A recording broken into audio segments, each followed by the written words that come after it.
إني وجهت وجهي للذي فطر السماوات والأرض حنيفا وما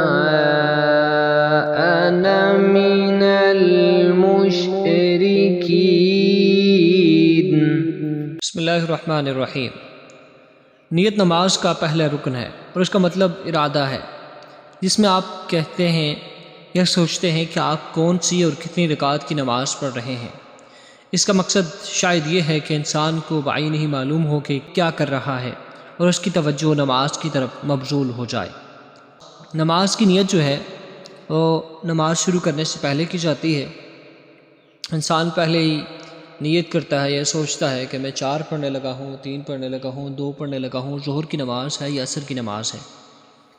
और नमाज की नियत के लिए अगर लफ्ज़न कह लिया जाए तो ज़्यादा बेहतर है। और उसके लिए एक दुआ है जो आम तौर पर कुरान पाक की आयत भी है, जिसके अल्फाज ये हैं, इन्नी वज्जहतु वजहिय लिल्लज़ी फतरस्समावाति वल-अर्द हनीफan वमा अना मिनल मुशरिकीन।